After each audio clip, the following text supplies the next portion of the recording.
Bon, bah, écoutez, bonsoir à tous. Merci d'être venus ce soir. Merci aux gens qui sont présents en ligne. Alors, si jamais je venais à parler trop vite ou que c'était pas clair pour les personnes qui sont en ligne, parce que je vous vois pas, n'hésitez pas à le signaler, puis Alex me le dira et je ralentirai ou je répéterai si besoin. Bah, écoutez, ravi de vous avoir ce soir. On a choisi de vous parler d'un sujet qui était le droit des sociétés, une révolution en marche. Voilà. Avant de commencer, je voulais simplement remercier aussi mon confrère Nicolas Coster du cabinet Coster Avocat qui s'est joint à moi. On souhaitait aussi parler un peu des risques en matière de contentieux qui pouvaient arriver par rapport à cette nouvelle loi. Il échangera tout à l'heure avec ma collègue Lironi, puisque tous les deux sont arbitres à la CHIAC et ont l'habitude aussi de faire pas mal de contentieux. Pourquoi est-ce qu'on a choisi ce sujet? C'est parce que c'est un sujet qui nous paraissait important, compte tenu des implications que ça avait. Alors, je vous rassure, j'ai un PowerPoint qui fait quasiment une centaine de pages. Je ne défilerai pas ce soir les 100 pages. Je les ferai, j'essaierai de me limiter aux points les plus importants pour pas que vous ne soyez assommés à la fin de la soirée et que vous retiriez quand même l'essentiel de ces éléments. Mais sachez que pourquoi on est arrivé à 100 pages, malheureusement, dans ce PowerPoint, c'est parce que sur les 266 articles originaux de la loi sur les sociétés, 112 ont été modifiés. 112 ont été modifiés, ce qui veut dire que c'est énorme et que ça impacte à peu près tous les niveaux et à chaque étape plus ou moins du processus des sociétés. Donc, on va regarder ça étape par étape. Donc, vous inquiétez pas, je ne vous ferai pas un cours de droit ce soir. Je vais essayer de rester le plus simple et le plus clair possible. Et je vais essayer de tenir les 100 pages en 45 minutes. Comptez le nombre de pages vous allez voir, ça va être rapide. Donc, premier point, euh, il y a une modification du capital social. Alors, avant qu'on commence simplement sur le capital social, je voulais revenir sur un point historique. À une époque, et on va arriver tout de suite à la première partie, à une époque, en fait, le capital social, on avait 5 ans pour libérer le capital social en fonction de ce qu'on avait prévu de faire, de mettre dans les statuts de la société. Euh, il se trouve qu'il n'y a pas si longtemps que ça, il y a eu une libéralisation du système et qu'on est venu nous dire, bah, écoutez, le capital social, vous le libérez sur la période que vous souhaitez, au fur et à mesure que vous souhaitez, comme vous souhaitez. Donc, ce qui fait que les gens qui créent des sociétés, lorsqu'ils devaient réfléchir à leur business plan, ils se sont dit, bah, on peut mettre n'importe quoi comme capital social, il n'y a pas de difficulté, on pourra libérer au fur et à mesure et si besoin, on pourra toujours réduire le capital social. Eh bien, sachez que ça a complètement changé. Dans la nouvelle loi qui entre en vigueur d'ailleurs le 1er juillet, alors par chance, c'est pas aujourd'hui, mais le 1er juillet, c'est quand même bientôt, et que si vous avez un capital social qui est trop élevé ou qui n'est pas adapté, il va falloir l'adapter. Et on va rentrer un tout petit peu dans le détail. Pour faire très simple, euh, les nouvelles règles, c'est que maintenant, vous avez 5 ans pour libérer votre capital social. Si jamais vous avez une société pour laquelle le capital social n'a pas encore été tout à fait libéré, mais que ça dure pas plus de 5 ans, vous aurez en fait la chance de pouvoir rester jusqu'à son terme.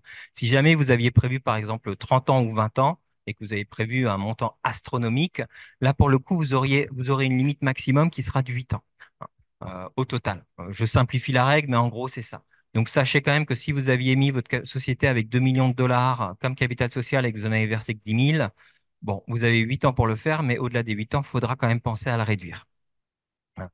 Si jamais le montant est quand même très important, il est possible que l'autorité administrative en charge du marché, l'AMR, vous demande de réduire votre capital ou de l'adapter très rapidement. Ça peut arriver dans certains cas. Ça dépend des autorités. On n'a pas pour le moment de retour parce que la loi n'est pas entrée en vigueur. Elle rentre que le 1er juillet. Mais il y a quand même conscience que en fonction de la ville où vous êtes ou du district, vous pourriez avoir une mauvaise surprise. Et que le 2 juillet, peut-être qu'on pourrait venir vous dire, il faudrait libérer l'intégralité du capital social que vous aviez prévu, même si vous l'aviez mis sur 30 ans à la base. Donc ça peut être quand même une mauvaise surprise et un choc qui est important. Euh, Sachant que dans certains cas, pourquoi est-ce qu'on mettait un capital social important à un haut niveau? euh, on mettait un capital social important pour obtenir des licences spécifiques, notamment dans des domaines comme l'architecture ou pour répondre à des appels d'offres. Voilà, donc tout ça va falloir l'adapter maintenant. Alors, il va falloir que j'accélère, comme vous le voyez, je ne suis qu'à la page 7 et je ne parle pas assez vite pour arriver aux 97 pages du PowerPoint, sachant que Ronnie et Nicolas sont impatients de parler, je les vois qui trépignent. Alors, si il y a des pénalités également qui ont été prévues, elles peuvent être assez conséquentes quand même, notamment si vous n'avez pas un capital social très élevé. Sachez que vous pouvez avoir des amendes entre 50 000 et 200 000 renminbi, le cas échéant. Que vous pouvez également avoir une responsabilité civile, notamment vis-à-vis des créanciers, si jamais votre capital n'a pas été libéré. Je ne vais pas rentrer trop dans le détail. Mais je vous le signale aussi, et notamment entre les actionnaires. C'est-à-dire, si vous êtes plusieurs dans la société ou si vous êtes dans une JV et qu'il y en a un qui n'a pas libéré, les autres peuvent lui demander de libérer et le cas échéant, ils peuvent avoir une responsabilité jointe vis-à-vis des tiers. On reviendra un peu vers la fin pour les risques qui sont encourus et les risques notamment de contentieux que ça peut entraîner. Mais en tout cas, point important, vérifiez quel est l'état du capital social et qu'est-ce qui a été fait, qu'est-ce qui n'a pas été fait. Si je vais trop vite en ligne, n'hésitez pas à le dire, hein. Euh, nouveauté qui est intéressante, le droit de confiscation en fait des parts sociales pour les gens qui n'auraient pas versé les associés qui sont mauvais payeurs, qui ne versent pas leur capital social. Vous êtes dit on se met avec un ami, tout se passe bien, finalement il paye pas et on n'est plus amis. Vous avez cette procédure sous réserve par contre qu'il y ait une demande écrite qui soit émise par le board, que suite à cette demande en fait, on paye toujours pas. Et le résultat, en fait, ça va être un transfert forcé ou une annulation en fait de la partie du capital social qui était allouée à cet actionnaire dont on va dire les parts ont été confisquées. Donc, si jamais vous avez un sujet, un problème au sein de la société avec un minoritaire qui ne paye pas, sachez que cette nouvelle procédure est disponible. Réduction de capital. Alors, je passe là-dessus. Sachez qu'on peut maintenant réduire le capital en utilisant certaines réserves alors que c'était interdit avant. Euh, je passe sur ces procédures qui sont extrêmement intéressantes, mais qui ne vont pas vous faire rigoler beaucoup, pour arriver simplement à d'autres points qui, là, sont beaucoup plus intéressants par rapport au fait qu'il faut vérifier est-ce que le capital social a été libéré. Ça, c'est une nouvelle obligation du conseil d'administration. Jusqu'à présent, les gens ne regardaient pas forcément s'il y avait un paiement du capital qui avait été fait, notamment quand il s'agissait des administrateurs. On laissait souvent le représentant légal ou le dirigeant de la société vérifier si tout était libéré, si tout était en ordre. Euh, le risque, enfin, l'obligation maintenant qui impose aux membres du conseil d'administration des sociétés, c'est de s'assurer que le capital social a bien été libéré et versé. À défaut, ils engagent leur responsabilité, ils pourraient être amenés à compenser la société, voire les tiers. Là aussi, on en reparlera à la fin. Euh, Un point particulier aussi qui a été modifié, c'est qu'auparavant, lorsqu'on voulait procéder à une cession de parts, on avait comment dire, on n'était plus sur une notification vis-à-vis des autres actionnaires qui avaient un droit de préemption. Aujourd'hui, on est plus en fait sur on est plus sur une notification, alors qu'avant, on avait plus un agrément. Avant, il fallait demander est-ce que vous souhaitez acheter ou pas. Maintenant, on peut procéder à la cession sous réserve que les autres n'aient rien dit dans les 30 jours. La cession est valable. Alors, un point qui est important si vous souhaitez acheter ou céder une société. Et ça, c'est un peu une sorte de chose-trappe. Euh, Sachez, on est toujours dans la situation où le capital social n'a pas été totalement versé. Et normalement, lorsque vous cédez les parts qui n'ont pas été contribuées, vous les cédez à un prix qui est beaucoup plus bas. Parce que justement, l'argent doit être encore versé sur le compte de la société. Euh, Dans ce cas-là, la règle prévoit en fait que si la personne qui a reçu les parts n'a toujours pas payé le capital social en temps et en heure, c'est le cédant qui doit être enfin, qui va être condamné, qui va être forcé en fait de payer pour les parts qui ont été cédées. Alors c'est assez traître parce que ça veut dire que si vous quittez une société en disant j'ai vendu 100% de mes parts à moi, la moitié ont été contribuées, l'autre moitié n'a pas été contribuée, eh ben, on peut quand même venir vous voir beaucoup plus tard pour vous demander de payer de verser le capital social parce que la personne à qui vous l'avez cédé ne l'a pas payé. Donc je, je reste pas plus longtemps là-dessus, mais ayez quand même ça en tête. Parce que quand vous cédez les parts, posez-vous toujours la question, est-ce que c'est des parts libérées ou pas? Et quand vous les achetez, pareillement, est-ce que c'est des parts libérées ou pas? Et qu'est-ce qui risque de m'arriver? Alors je rentre pas dans les détails techniques de tous les points, parce que sinon ça va vraiment être un trop gros cours de droit. Je reste à ce stade général, mais gardez simplement ces points en tête. On ne va pas punir les retardataires, hein, même s'ils marchent doucement. Euh, donc, alors, procédure d'accélération de versement du capital social. Je le fais très simple là aussi. Dans certains cas, lorsque la société n'est plus en mesure de payer les créanciers peuvent demander à la société et aux associés de verser en fait le montant qui était prévu afin de pouvoir les payer. Donc, de temps en temps, même si vous aviez encore le temps pour verser le capital social, vous pourriez avoir une surprise. Je passe sur ces points-là aussi, là pareillement. Alors, sachez également que aujourd'hui, ce qui est intéressant, ce qui est neuf en termes alors, sur la partie des pertes, on peut imputer les pertes sur les réserves. Historiquement, c'était interdit. Et dernier point aussi, lorsque vous avez finalement la société gagne beaucoup d'argent et que vous souhaitez distribuer votre profit, aujourd'hui, la distribution de dividendes doit être, vous devez avoir y procéder en fait dans les 6 mois de la résolution. Alors, page 23, ça va, je fais assez vite. Euh, il y a une véritable augmentation dans cette nouvelle loi de la protection des actionnaires. Et il y a un petit changement de philosophie sur lequel je vais quand même vous donner quelques clés. Jusqu'à présent, lorsqu'on avait une nouvelle loi sur les sociétés, on avait plus de liberté, c'était plus ouvert, c'était plus sympathique, on faisait beaucoup plus de choses. Aujourd'hui, cette nouvelle loi, elle crée plus de liberté, plus de flexibilité, mais beaucoup plus de responsabilité, et elle favorise beaucoup plus les créanciers et la solidité financière en fait des sociétés. Ce qui fait qu'il y a un contrôle qui est beaucoup plus important et une responsabilité qui est aussi beaucoup plus forte. Donc, premier point intéressant, le registre des actionnaires. Alors, là, pour le coup, euh, ça fait 20 ans que je pratique en Chine du droit des sociétés. Je n'ai jamais vu de registre des sociétés. En France, vous n'avez pas une société qui n'a pas son livre sur lequel vous n'avez pas de registre des sociétés. Alors, c'est un point qui est vraiment important. Alors, vous pouvez tout de suite le noter parce que ça fera en plus un point de la conclusion. À la fin, vous aurez une interrogation écrite. Voilà. Mais sachez que la loi avait toujours prévu qu'il y a un registre pour la société. Mais ce que la loi a prévu aujourd'hui et ce qui change, c'est que le droit d'être actionnaire débute à compter du jour où vous êtes inscrit au registre de la société. Donc, si vous n'avez pas de registre dans la société, techniquement, vous ne pouvez pas enregistrer votre droit et vous ne pouvez pas être actionnaire. Et aujourd'hui, quand on a une session de société, lorsqu'on a une opération de M&A, qu'est-ce qui se passe? Bah, personne ne touche au registre parce que de toute façon, ils ne savent pas où il est ou il n'existe pas. Encore une fois, moi, j'en ai jamais vu. Par contre, tout le monde va enregistrer la session de part auprès de la l'AMR et on se dit, bah voilà, c'est public, c'est enregistré, c'est terminé, tout le monde est content. Ça ne peut plus marcher comme ça. Vous allez être obligé de créer un registre. C'est pas compliqué, ça s'invente, hein. On peut même prendre les modèles français qui existent, mais le registre maintenant est obligatoire. Donc tous les gens qui ont une société, si vous n'avez pas de registre, mettez-le en place pour le 1er juillet. C'est pas compliqué, mais il faut le faire. C'est vraiment un point qui est important. Autrement, les actionnaires, et surtout si vous êtes nombreux, parce que si vous êtes seul, c'est pas trop grave, mais si vous êtes nombreux dans la société, euh, vous ne pourrez pas dire quand est-ce que commencent vos droits, et les droits après sont quand même nombreux et sont quand même importants. Dites-moi si je vais trop vite. Non, bon. Donc je passe sur ces points-là. Droit à l'information.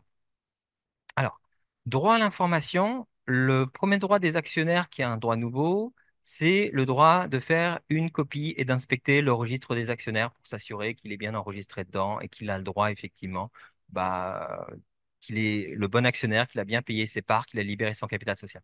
Donc, encore une fois, ce droit ne peut pas exister et la société est responsable et les administrateurs sont responsables si vous n'avez pas de registre. Tout ce que je vous dis pour information, on va le voir on le verra vers la fin, mais ça a des conséquences juridiques pour tous les dirigeants de société. Parce que si vous êtes dirigeant de société ou administrateur et que la société n'a pas de registre, en fait, c'est de votre faute et c'est de votre responsabilité. Vous n'avez pas respecté votre obligation de due diligence. Hum, donc, ce droit d'accéder au registre est important. Le droit d'accéder aux pièces comptables, ça, c'est toujours important pour vérifier la comptabilité d'une société, mais c'est pas quelque chose de très particulier. Droit d'inspecter les filiales. Quand vous rentrez dans une JV et qu'il y a pas mal de sociétés en dessous, souvent vous avez un blocage au niveau de l'information. Aujourd'hui, la loi prévoit justement que vous pouvez demander les mêmes informations pour la société dans laquelle vous êtes actionnaire que pour toutes les filiales qu'elle a. Donc c'est un droit qui est vraiment très intéressant sur lequel nous souvent on allait au tribunal, on se battait. Mais là, vous avez ce droit officiellement qui est maintenant décrit par la loi. Et dernier point, et alors ça fait partie de mes points préférés, euh, vous avez le droit d'utiliser des intermédiaires, que ce soit cabinet comptable ou cabinet d'avocat, pour aller inspecter les registres, rechercher les pièces comptables et chercher les informations sur les filiales. Pour vous dire, nous, l'année dernière, on a eu deux contentieux importants dans le cadre de JV avec des groupes d'États chinois parce qu'ils ne laissaient pas accéder aux informations comptables et aux informations sur la contribution du capital social pour des montants qui étaient très importants et on soupçonnait le capital n'était pas versé. Ben, il a fallu qu'on fasse des pouvoirs, qu'on organise des autorisations spécifiques, qu'on aille au tribunal pour avoir le droit d'inspecter tout ça. Aujourd'hui, il n'y a plus de sujet. Aujourd'hui, on peut être mandaté par n'importe quel client pour inspecter les comptes sans que eux aient besoin de se déplacer. Alors, droit de poursuivre en justice la société, le seul point que je soulignerai ici, c'est que s'il y a des filiales en tant qu'actionnaire et que vous vous rendez compte finalement que le management de la société ne fait pas son travail, vous pouvez à leur place poursuivre la filiale en justice pour avoir les informations. Alors, droit au rachat. Droit au rachat, on est plutôt ici dans la situation. euh, alors, c'est quelque chose qui existait avant, mais qui était très encadré dans les sociétés à responsabilité limitée. Et c'est quelque chose ici qui a été modifié, puisqu'on a une clause qui est beaucoup plus large et qui est beaucoup plus facile d'utiliser.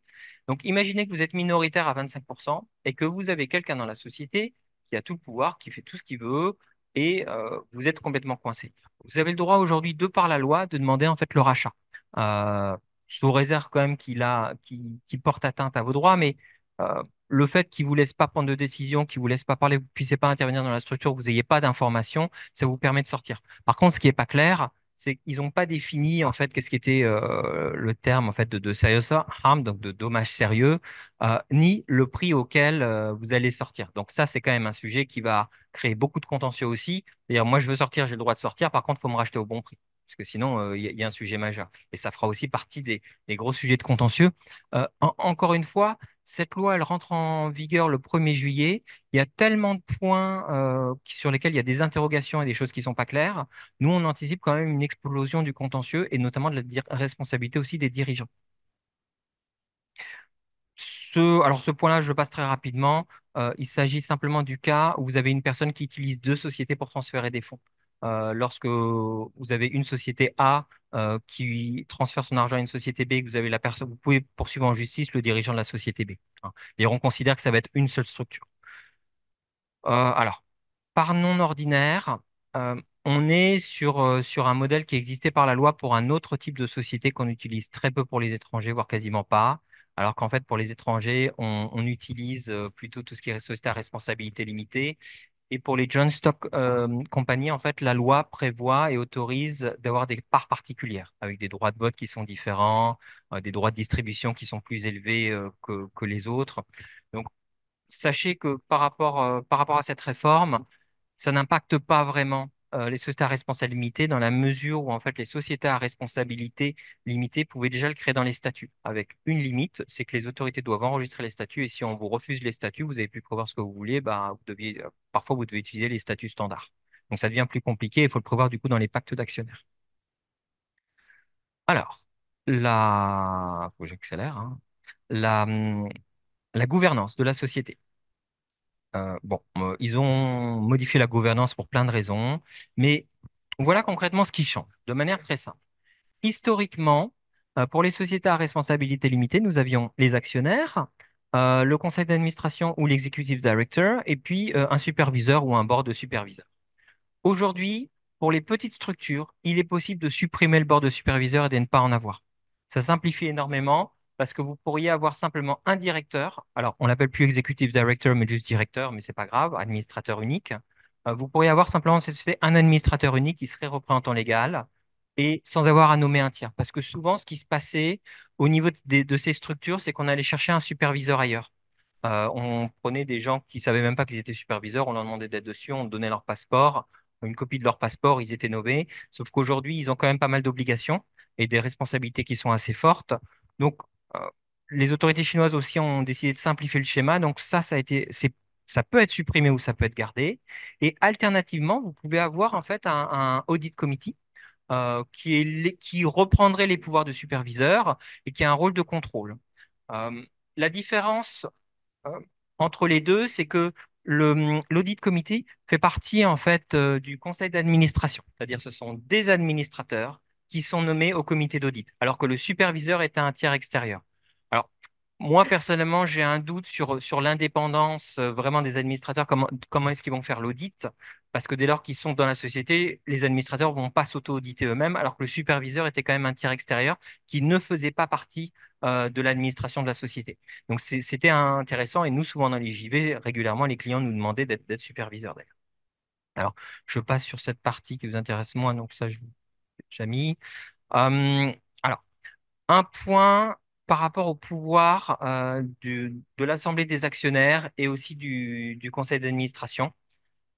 Il y a certains points importants qui ont été effacés et ce qu'ils ont mis et ça n'a pas été effacé pour supprimer ce pouvoir en fait à l'Assemblée des actionnaires, simplement pour garder le plus de flexibilité possible.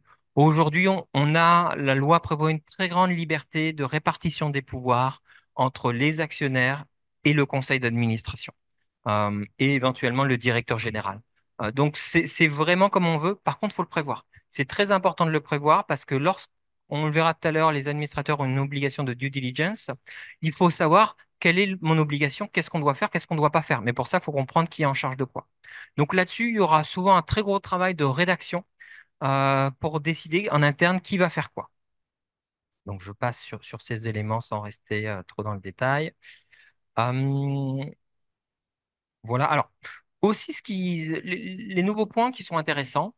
euh, Auparavant, enfin dans la loi actuelle, hein, il fallait qu'on ait entre 3, minimum 3 à 13 membres pour le conseil d'administration des sociétés à responsabilité limitée. Aujourd'hui, on nous dit simplement, ça doit être plus de 3, mais on peut être autant de personnes qu'on veut. Ça permet dans certains cas, alors 13 c'était déjà beaucoup, hein, pour être honnête, c'était rare quand même d'avoir un conseil d'administration à 13, mais aujourd'hui, il n'y a plus de limite. Donc, il y a une certaine flexibilité. Euh, Sachez quand même que pour les grosses sociétés qui sont plus de 300, il faut un représentant des salariés qui soit au board. Alors, si jamais vous avez un board de 4 et que vous nous avez un salarié qui représente 25% des droits de vote, ça fait beaucoup. Donc, il faut quand même là-dessus peut-être justement créer plus de postes. Mais voilà, sachez que bah, malheureusement, on se dirige vers une situation de plus en plus où les salariés ont plus de pouvoir et doivent être présents. Voilà. Je passe sur cette partie.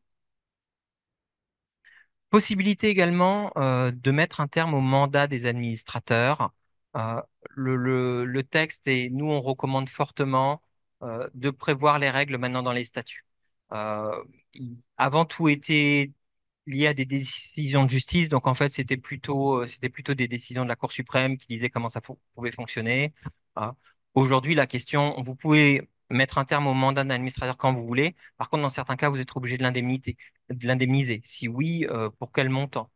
Euh, voilà. Représentant légal. Alors, représentant légal, petite nouveauté très intéressante. Jusqu'à présent, il n'y avait que deux personnes qui pouvaient être représentants légal. Vous aviez soit le président du conseil d'administration, soit le directeur général de la société. Aujourd'hui, n'importe quel administrateur en fait de la société peut être représentant légal. Parce que parfois, lorsqu'on avait des JV, notamment avec des partenaires chinois où tout le monde se tapait dessus, moi je veux être président, moi je veux être GM, et puis comment on fait pour mettre le représentant légal, ça nous permet en fait maintenant d'avoir une troisième personne qui prend cette position et qui devient effectivement représentant légal. Euh, la loi précise également les conditions de démission du représentant légal. C'est aussi un point qui était important parce que comme il y a beaucoup de responsabilités derrière, il faut pouvoir démissionner à un moment où on veut être à l'aise.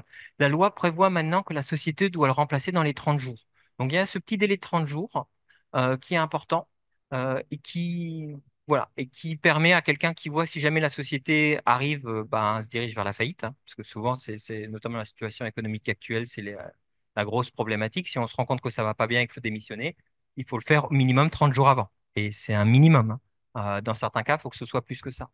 Euh, voilà. Et ensuite, bah, pareil, tout ce qui est nomination doit être mis aussi dans les statuts.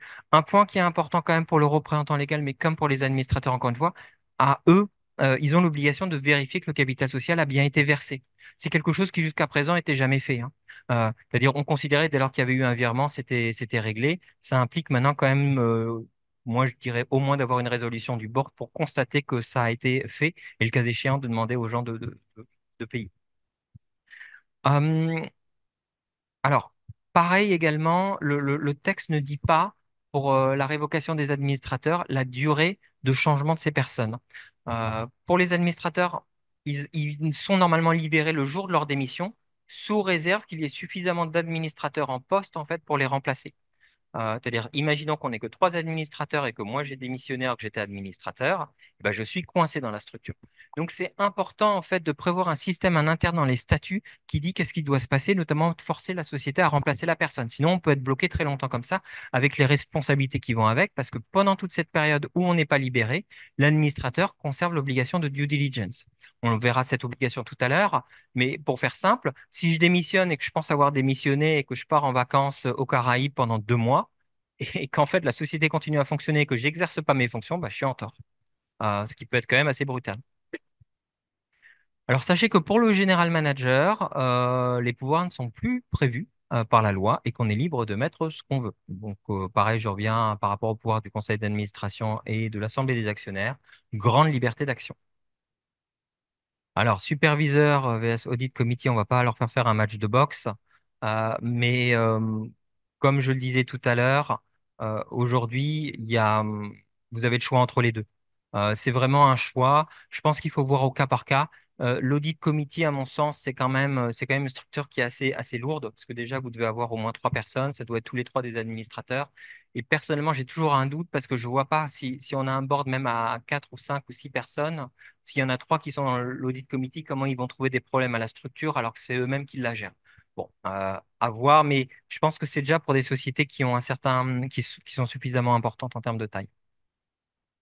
Un point particulier quand même, parce que les superviseurs, et on le verra tout à l'heure en termes de responsabilité, arrivent quasiment au même niveau que les administrateurs et que le senior management, hein, c'est-à-dire tous les gens qui ont des fonctions importantes dans la structure. Et comme ils ont cette obligation aussi de due diligence et de vérifier beaucoup de choses, on leur a donné un pouvoir supplémentaire. Et ça, pour nous, ça reste important parce qu'on va le mettre en place et on doit le faire vivre. C'est qu'ils ont le pouvoir en fait de demander en fait au management un rapport d'activité. Ça, je pense qu'il faut le faire maintenant systématiquement pour les superviseurs, c'est-à-dire une personne qui est superviseur. Jusqu'à présent, on pouvait être complètement passif comme superviseur et ne rien faire pendant 10 ans, il allait rien se passer. Aujourd'hui, c'est plus possible. Comme le superviseur a aussi une obligation de due diligence, on est obligé maintenant, en fait, de se renseigner. Qu'est-ce qui se passe dans la société? Est-ce que ça se passe bien? Est-ce qu'il y a un sujet? Parce qu'avant, les superviseurs, c'était vraiment, ils n'avaient pas d'obligation. Aujourd'hui, c'est plus le cas. Aujourd'hui, c'est vraiment plus le cas. Alors, ils ont ce pouvoir en plus, mais on peut déjà préparer des courriers pour les superviseurs pour interroger le management. Un dernier point, ils ont le droit en théorie de changer la société le cabinet comptable. Bon, j'ai un petit doute, est-ce qu'ils peuvent le faire tout seuls ou pas, mais je pense qu'ils auront besoin de l'accord de l'actionnaire. Je passe sur ces éléments. Alors, bon, je vous ai déjà signalé que, bon, société de plus de 300 employés, il faudra un administrateur salarié. Euh, alors, les obligations des différents dirigeants, administrateurs, superviseurs, senior management, et obligation de loyauté et de due diligence. Je pense que on est quand même à ici. Alors, il y a plein de sujets et encore une fois, je pourrais faire une formation sur le PowerPoint qui fait déjà une centaine de pages, même si j'arrive à 63 pages très rapidement. Euh, on pourrait faire une présentation très longue et très complète, mais ça, s'il y a une chose que vous devriez retenir, c'est ça. Je pense que c'est vraiment important. L'obligation de due diligence et de loyauté, elle a toujours existé, mais elle n'a jamais été définie dans la loi. Aujourd'hui, elle est définie dans la loi et la loi nous dit quoi? Que l'obligation de due diligence, c'est d'exercer de manière raisonnable en fait ses fonctions.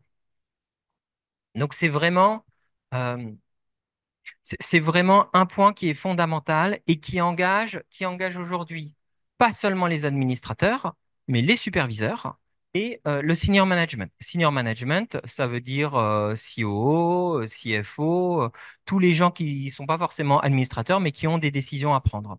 C'est fondamental parce que la question qui va systématiquement se poser en fonction de ce qui se passe dans la société, ça va être est-ce que vous avez rempli vos fonctions correctement? Et si vous ne les avez pas remplis correctement, la question c'est est-ce que vous avez commis ce qu'on appelle plus tard une grosse negligence, donc une erreur, on va dire, grave, et on va le regarder par rapport à ce que vous avez fait. Alors je prends un exemple tout simple. Imaginons que je suis superviseur. Dans la loi actuelle, si la société ne paye pas le capital social, qu'elle n'est pas capable de payer un créancier, que le créancier poursuit la société en justice, il ne peut rien faire contre le superviseur. Parce que le superviseur, bon, bah voilà, il est là pour superviser, il ne s'est rien passé de particulier, c'est pas de sa faute, c'est lié en fait avec la gestion de la société pure.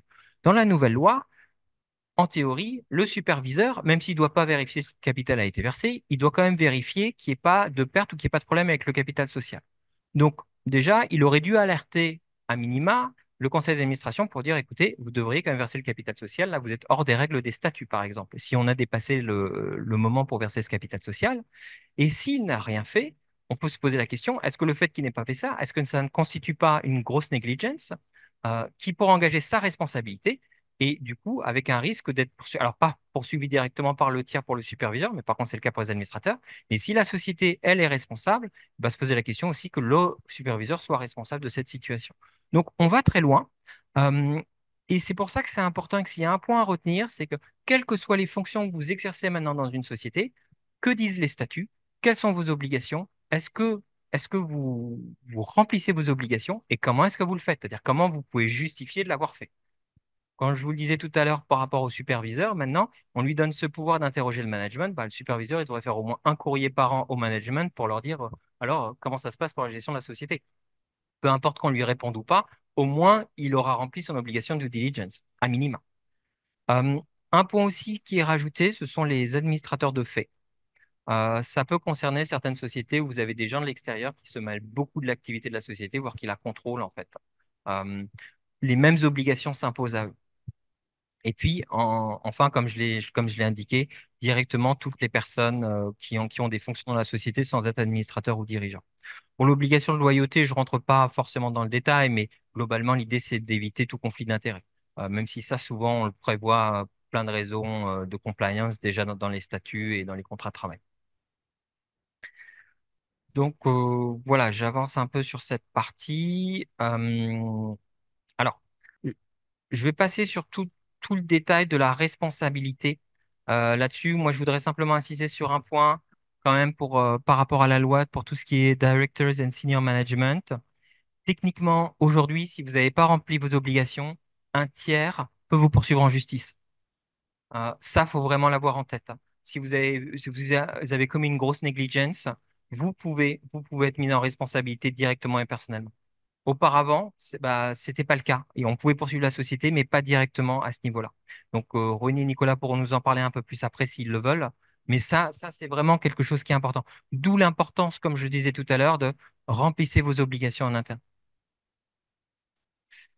Euh, alors, bon, pensez aussi aux assurances, hein. Là-dessus, il y a une véritable, il y a aussi quand même des véritables enjeux en matière d'assurance dirigeant. Je passe sur la partie de facto, les dirigeants et sur la responsabilité en matière de liquidation. Euh, Encore une fois, je reviens simplement sur cette partie, hein. Je pense que c'est ça qui est le plus important à retenir aujourd'hui, c'est que c'est vraiment les administrateurs et les senior management qui ont soit intentionnellement ou qui ont commis une grosse négligence, ils peuvent être responsables vis-à-vis des tiers. C'est voilà vraiment quand même des changements qui sont fondamentaux. Voilà, je passe sur le reste. Sachez aussi quand même un petit point sur les informations à mettre en ligne qu'on n'avait pas toujours. C'est qu'aujourd'hui, parfois vous allez chercher enfin, des informations sur les sociétés sur le registre chinois et vous voyez juste un énorme capital social sans savoir finalement est-ce qu'elle a été libérée ou pas. Donc on ne pouvait pas savoir est-ce que la société elle est grosse ou elle est petite, est-ce que c'est une arnaque ou pas. Aujourd'hui, il y aura, enfin, à partir du 1er juillet, il y aura quand même l'obligation de publier la partie du capital social qui a été libérée en ligne. Voilà, je passe sur les autres éléments. Donc, à retenir, finalement, vérifiez que le capital social, il y a quelques points que vous devriez retenir sans qu'on rentre dans le détail de tout ça, de manière trop scolaire, c'est vérifier que le capital social a bien été payé. Assurez-vous, en fait, si vous êtes administrateur, que ça a été le cas où vous avez demandé à ce que, justement, il y a une relance qui est faite pour les actionnaires qui n'ont pas payé. Si besoin, faites modifier les statuts. Et le cas échéant, pensez à la confiscation des parts, parce que si vous avez une procédure de confiscation des parts à mettre en œuvre et que vous ne l'avez pas fait, c'est aussi votre faute, c'est votre responsabilité directe. Euh, établir un registre. Établir un registre des sociétés. Alors ça, c'est un truc, tous ceux qui ont une société ici, j'en vois certains qui sourient dans la salle, ils vont retourner demain matin préparer un registre. C'est facile, mais il faut le faire, hein. C'est le début de tout droit des actionnaires. Et lorsque vous êtes nommé, participez aux réunions. Assurez-vous si vous avez des choses pour lesquelles vous n'êtes pas d'accord, dites-le. parce qu'encore une fois, est-ce que c'est votre responsabilité? Et poser des questions et demander des comptes. Il faut demander des comptes en fait aux personnes qui dirigent l'entreprise. Voilà. Et puis, bah, le cas échéant, vous aurez peut-être des statuts adaptés en fonction de ce que vous souhaitez faire ou mettre en œuvre par rapport justement aux superviseurs, par rapport aux conditions de licenciement en fait des administrateurs pour mettre fin à leur mandat. Voilà. On va passer maintenant, je vais donner la parole en fait à ma collègue Ronnie qui va s'exprimer en anglais, qui va présenter la partie, enfin une partie qui est liée simplement aux décisions de justice et surtout aux risques que vous avez en termes de procès et de contentieux. Et puis on demandera après à Nicolas aussi ce qu'il en pense et d'intervenir sur cette partie-là. Et on prendra les questions après. Euh, Ce point-là, nous, il nous paraît aussi très important et c'est pour ça qu'on voulait le faire un peu séparément sur l'angle un peu juridictionnel contentieux. Tout simplement parce que bah, c'est ce qui risque de vous arriver si les choses se passent mal. Même si on ne va pas rentrer dans toutes les typologies, mais ça vous donnera un peu une idée. Good evening, everyone. Sorry, I have to speak in English. If you don't understand, Alban will translate. uh, so, as Alban just introduced, I am arbitrator at Shanghai Arbitration Commission and also Shanghai International Arbitration Center. Nicola as well. That's why we are going to talk about this new law from the dispute resolution approach. Um, I would say the function as arbitrator allows, I think me, maybe Nicola as well, to think from the perspective of not only a legal counsel when we represent our clients to solve disputes, but also from the perspective of a kind of judge to know how to balance the interests of the parties and how to like evaluate, access the evidence and give fair judgments. So our approach could be quite different just from a normal lawyer's view. In this new company law, you see normally in disputes around companies, you have a lot of actors. You have the company itself, you have the shareholders, you have directors, supervisors, and management officers, and then you have the creditors. So all of them could be kind of involved in one case, or they could how to say um, like one party could sue the other parties, one of the other parties, all of the other parties. It can be very complicated. With this new law, I would say there could be three very big categories of disputes. The first one being the disputes relating to the registered capital. As Alban just introduced, this new law requires this 5 years payment time, and then there is this mechanism of acceleration of payment in various cases. So shareholders need to know how to handle their registered capital, and the other stakeholders also need to know how to use this mechanism to benefit themselves. And the second category of disputes would be the disputes related to the liabilities of directors, supervisors, and officers.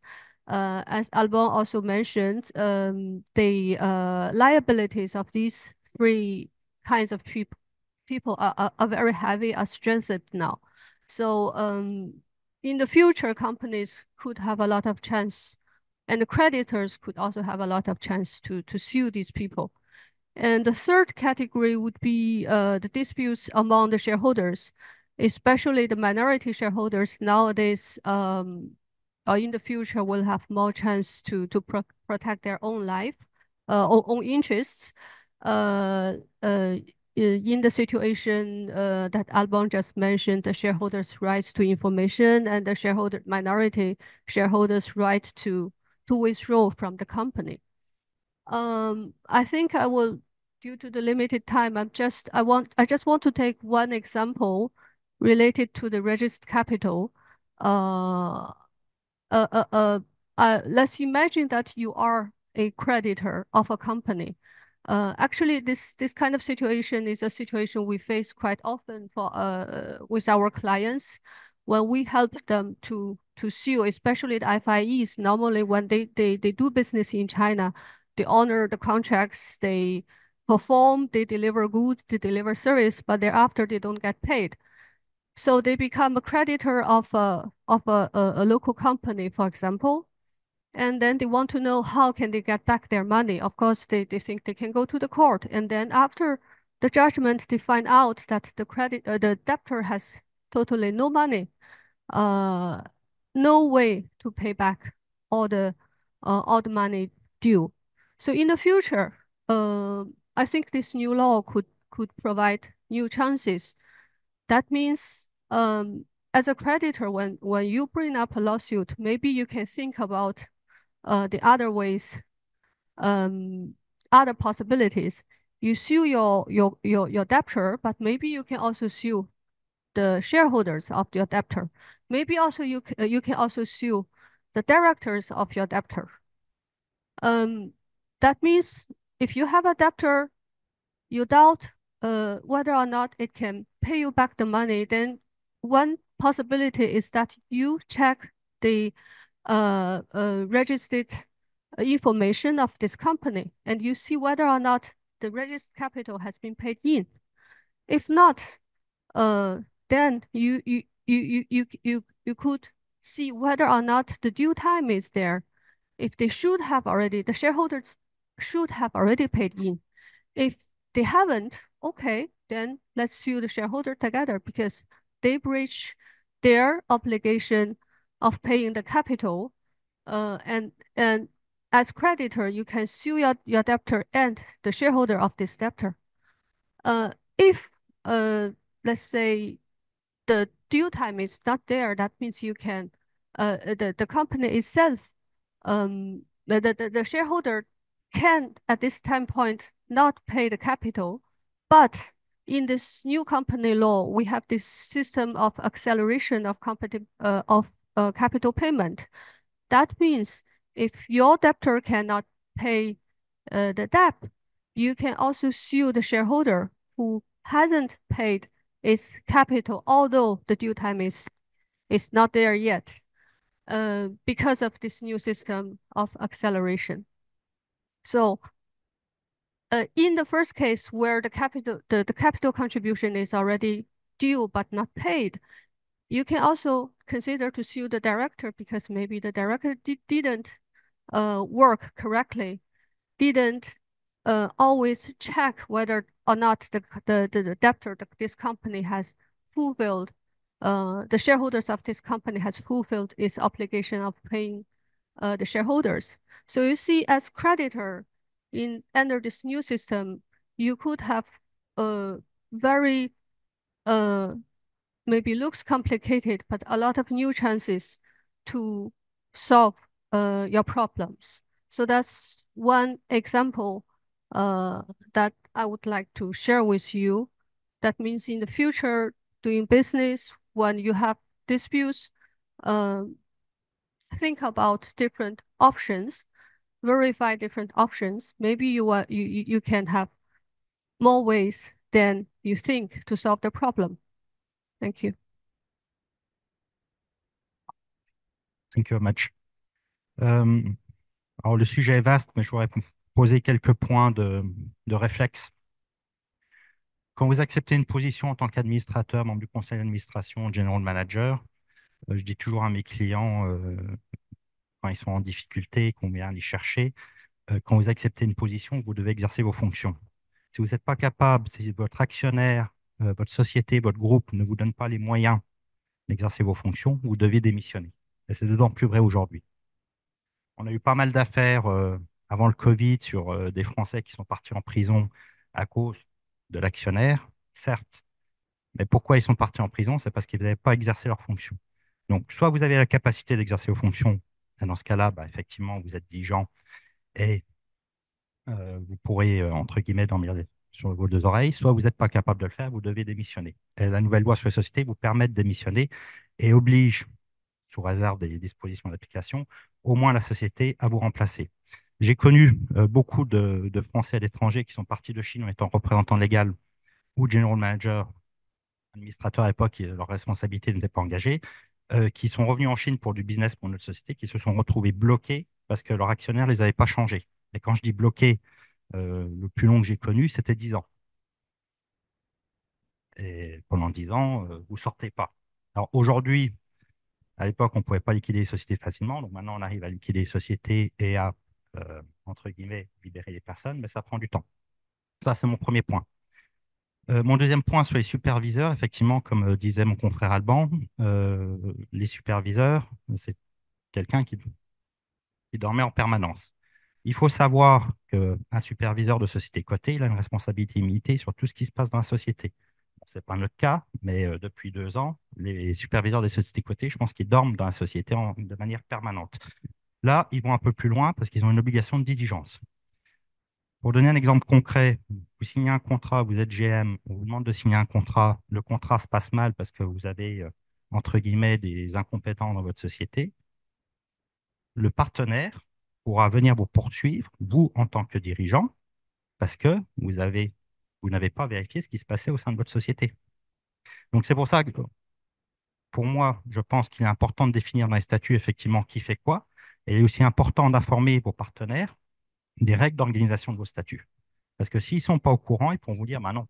Voilà. Par contre, si vous leur dites, bah, il y a un conseil d'administration, il y a un directeur général, le directeur général doit faire ça, et ça ne concerne pas le conseil d'administration, effectivement, vous aurez plus de chances de vous défendre si on vient vous chercher à titre personnel. En tant qu'avocat, si je dois poursuivre une société et que je me rends compte qu'il y a probablement des négligences, je n'en suis pas sûr, je n'ai pas la preuve. De toute façon, je vais poursuivre la société, je vais poursuivre les administrateurs, je vais poursuivre le directeur général.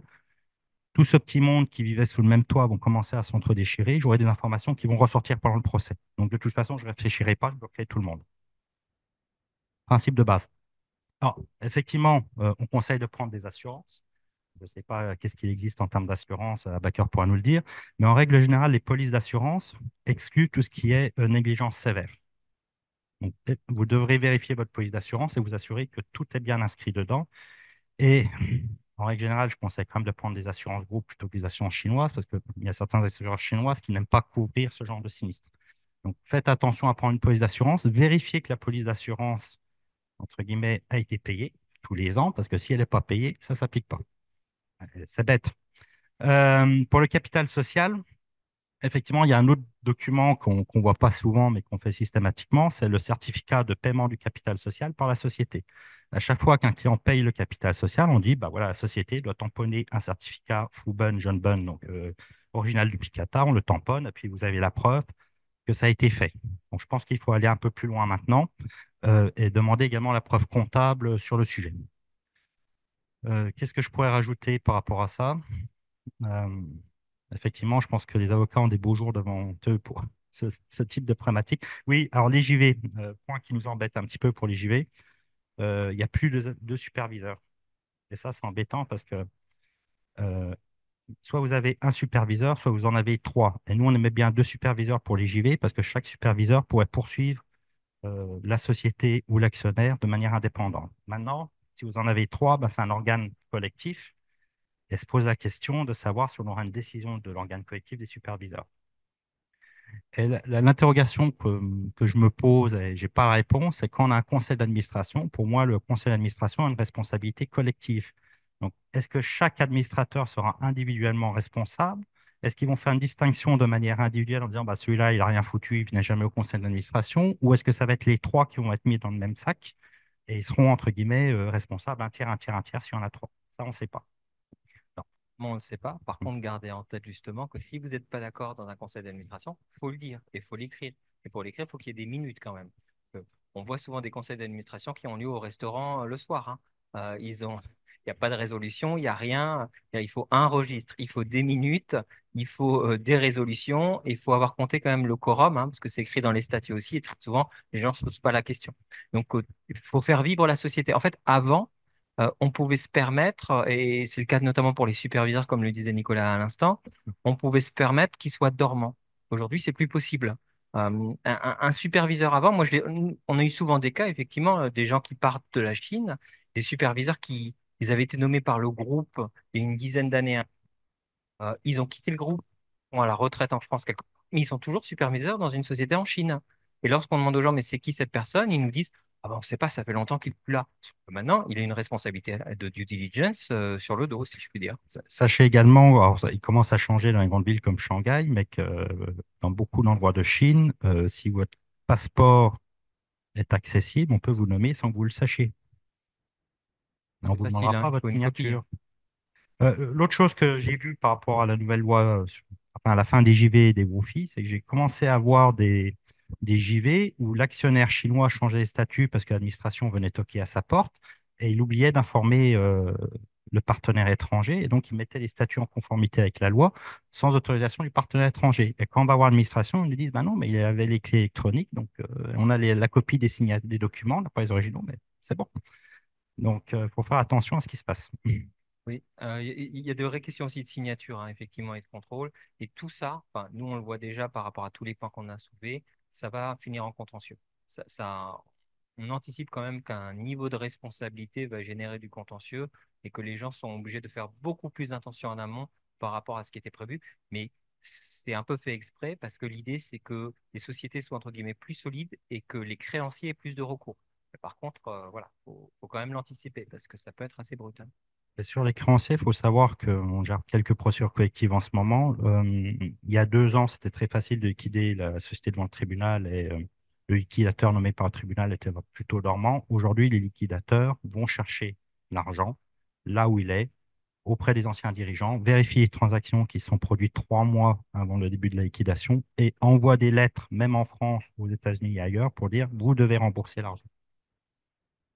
Donc, ils sont extrêmement agressifs. Oui, pour info, le dernier dossier que Rony a gagné la semaine dernière, on a attrait une dirigeante de société dans le nord de la Chine sur ses biens personnels. Et la première chose qu'elle a fait, c'est courir au tribunal pour dire non, non, on s'est trompé, c'était pas moi, j'aurais dû être changé il y a longtemps. Bon, maintenant, il faut qu'elle le prouve. Et en attendant, elle est engagée sur sa responsabilité personnelle. Et vu les montants, c'est très lourd. Donc voilà, c'est des vrais sujets maintenant. Alors, dernier point positif ou négatif, ça dépendra. Effectivement, C'est positif. quand, quand- quand vous virez, c'est toujours positif pour les avocats. Quand vous virez un GM, en fait, quand vous avez quelqu'un qui est nommé JM auprès de l'administration, auprès du droit d'administration de la FOGREF, et qu'il a aussi un contrat de travail, avant, le GM, on pouvait le virer ad nutum, c'est-à-dire sans justificatif. Aujourd'hui, et puis après, on le licenciait, et là, il fallait qu'on justifie en droit du travail comment on pouvait le licencier. Aujourd'hui, en tout cas au 1er juillet, il faudra faire attention à avoir une bonne raison pour changer le JM. Donc, c'est bien d'avoir un terme dans 3 ans, en disant, ben voilà, on renouvelle tous les ans une décision. Et si on n'a pas de bonne raison, le GM pourra vous demander des dommages et intérêts. Alors, je suis un peu sceptique sur les dommages et intérêts parce qu'effectivement, il n'y a pas de rémunération en règle générale prévue pour le GM ou les membres du conseil d'administration. Donc, il va falloir prouver le dommage. Je ne sais pas comment ils vont calculer le dommage vécu. Est-ce que ça sera un dommage d'image parce qu'il a été viré comme un malpropre ou ça sera autre chose? Mais en attendant, en règle générale, les tribunaux chinois ne sont pas très généreux. On n'est pas aux États-Unis, on ne va pas avoir 1 million de dollars parce qu'on s'est fait virer, sauf peut-être pour une boîte cotée. Euh, mais ça sera D'accord. un moyen de pression supplémentaire vis-à-vis de la société, si vous êtes viré en tant que GM, pour dire, bah non, je vous poursuis à la fois en droit des sociétés, à la fois au prud'homme. Oui, tout à fait. Voilà. Alors, on va prendre les questions. Est-ce que vous avez des questions? Alors, en ligne, je ne sais pas, je sais pas si on pourra avoir nous les questions en ligne, mais dans la salle, est-ce que vous avez des questions par rapport à tout ça?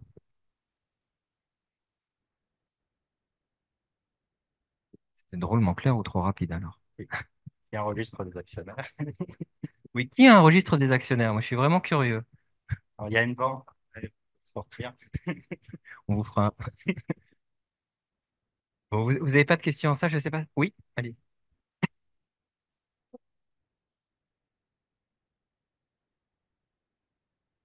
Alors, je pense qu'il y avait le but de la Chine au début, quand ils ont mis en place le droit des sociétés et qu'ils l'ont petit à petit développé, c'était de faire venir les investissements, et notamment les investissements étrangers, puis ensuite les investissements chinois, les aider à se développer le plus facilement possible dans une idée de libéralisation de l'économie. Aujourd'hui, cette époque de libéralisation de l'économie, elle est plus ou moins finie. Maintenant, on a quand même peut-être un énorme mur de faillite qui arrive en face, enfin, quand elles sont déclarées. Le vrai risque, enfin, ce qu'ils veulent, c'est que les sociétés soient bien gérées et que les gens soient responsables de leurs actes. Notamment que les sociétés soient pas non plus trop sous-capitalisées. Parce que sinon, ça entraîne bah, des réactions en chaîne en cascade. Donc, c'est important que les gens payent leurs dettes. Pour faire très simple, en fait, l'idée, elle est quand même là. Soyez responsable de ce que vous faites et soyez prêt à payer vos dettes. Euh, on on n'est pas très, enfin, c'est la même chose quand même aux États-Unis et en France, hein. Il y a beaucoup de modifications dans la loi qui sont empruntées des États-Unis ou de l'Europe. C'est pas anormal, mais c'est juste qu'on n'avait pas l'habitude ici. Après, l'autre raison, c'est peut-être de relancer la croissance par obligeant les sociétés à injecter leur Ton capital. opinion n'engage que toi, là. Non, mais ça va plutôt dans le bon sens en termes de responsabilisation. Bon, c'était un peu n'importe quoi. Oui, donc, si vous êtes créancier, c'est une bonne chose parce que vous allez voir une société sur le registre, tiens, elle a 3 millions, 30 millions de renminbi de capital social, que s'ils avaient libéré 10 000, bah, forcément, c'était une coquille vide. Là, maintenant, ils sont quand même obligés de le dire et puis vous pouvez chercher la responsabilité de dirigeant. En fait, il y a très longtemps, on avait des délais très courts de libération du capital où on devait libérer 30% dans les 3 mois de l'obtention de la business license, le reste dans les 2 ans. Et on avait également l'obligation, entre guillemets, d'inscrire sur la business license le capital social payé et le capital social original. Donc, il y avait une transparence. Et les avocats et cabinets comptables ont passé notre vie à faire des augmentations de capital social parce que les clients mettaient toujours un capital social trop bas. Ils voulaient pas investir trop sur le coup et puis ensuite ils se rendent Exactement. compte que c'était trop tard et ils nous couraient après pour qu'on augmente vite le capital social et on leur expliquait que ça prenait un peu plus longtemps que prévu et là, il y avait un problème de paiement. Bon, c'est de la vieille histoire Je recommence. qui recommence, ou qui va potentiellement recommencer. Est-ce que, je ne sais pas si en ligne, vous avez des questions? On voit qu'il y a un chat maintenant. Donc, si en ligne, vous avez des questions, n'hésitez pas à les poser. Et est-ce qu'en salle, vous avez d'autres questions?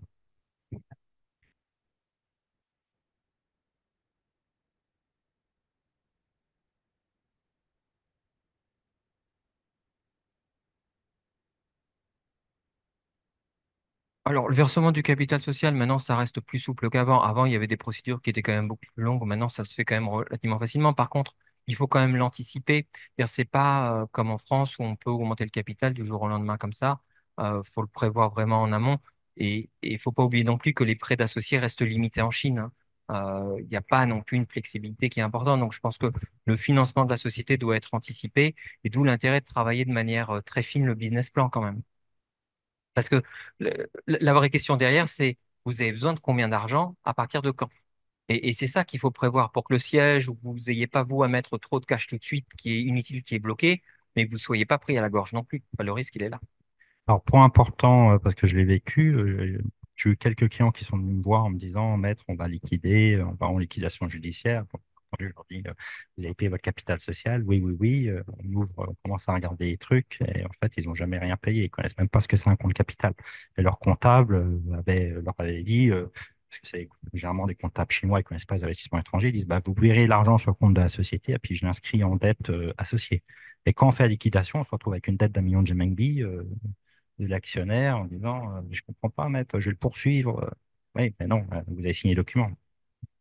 Donc, vérifiez bien de manière sérieuse que le capital social est bien arrivé de l'étranger sur votre compte capital. Vous avez la déclaration safe et que ça a été fait. Je sais pas si Thomas, tu voulais rajouter quelque chose sur ce point-là. Je te vois hocher de la tête. Non, ça semble vécu. Ça arrive souvent, tu as l'habitude.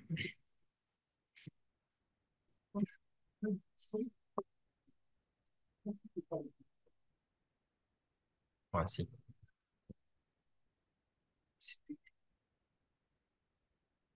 Oui, Là, alors après, on recule sur la transparence, hein, le superviseur ou le comité d'administrateurs. Moi, je suis désolé, ils ne sont pas indépendants. Après, ils Ça, engagent en ça, responsabilité. c'est vrai. Par contre, on augmente quand même la responsabilité parce que c'est vrai que nous on a eu des procès sur des sociétés que tu cites. Euh, et c'est vrai qu'il y a quand même, enfin, je vois en ce moment la situation par rapport aux restructurations, aux faillites. Mais encore, on parle de faillite, mais il y a un nombre de sociétés qui ne se déclarent pas en faillite parce qu'ils ont peur des sanctions et des conséquences pour les dirigeants. Il y a un problème en fait de sous-capitalisation de beaucoup de structures, hein. Ça, c'est quand même un problème qui est majeur. Donc, là-dessus, effectivement, en fait, c'est un point qui reste très positif, mais encore une fois, les gens n'avaient pas l'habitude. Donc, tout d'un coup, le balancier part de l'autre côté. Voilà, c'est un peu compliqué.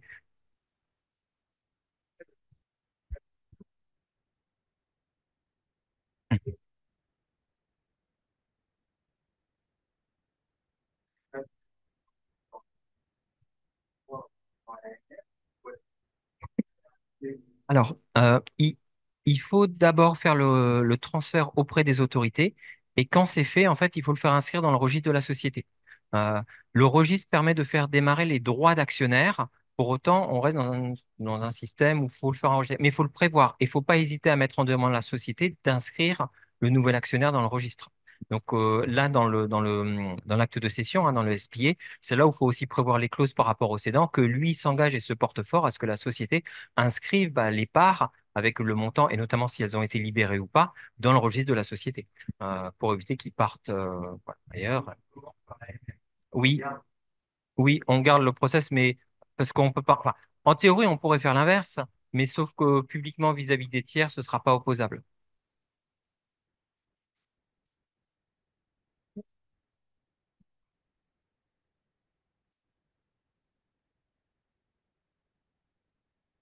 Mhm.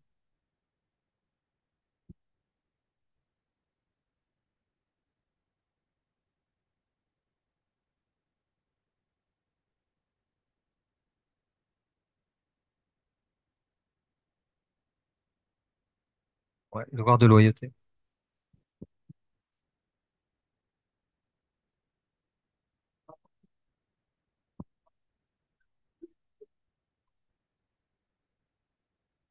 Alors, je suis pas rentré dans le détail parce que c'est assez technique et il y a pas mal de points là-dessus. Mais oui, je pense que si tu veux être vraiment tranquille et transparent, il vaut mieux le faire approuver par le conseil d'administration. Et d'ailleurs, en fait, c'est même prévu que l'administrateur qui est mis en cause ne vote pas dans un cas pareil. Mais je pense que ça permet de répondre au fait que tu remplis l'obligation qui est prévue par le devoir de loyauté. Donc, moi, j'ai beaucoup cité le devoir de due diligence parce que c'est les actions, on va dire, entre guillemets, actives en partant du principe que disons, on va essayer de limiter quand même les interactions entre un administrateur à titre personnel et la société. Mais c'est vrai que si il y avait des interactions pour des raisons personnelles, parce qu'ils bénéficiaient, enfin, peut-être pas d'un prêt, parce qu'on rentre dans un cas particulier, mais s'il y avait des échanges, bah, il faudrait effectivement montrer qu'il n'y a pas de risque de déloyauté vis-à-vis de la société, qu'il n'est pas là juste pour un enrichissement personnel. Et donc là, il faut pouvoir le prouver. Effectivement, une décision du board, c'est une manière de le faire, mais on pourrait aussi demander un rapport, on pourrait copier un peu le système français dans les statuts, hein, ce serait pas non plus impossible. L'idée, c'est de constituer une preuve, hein. Il y a une question. Oui,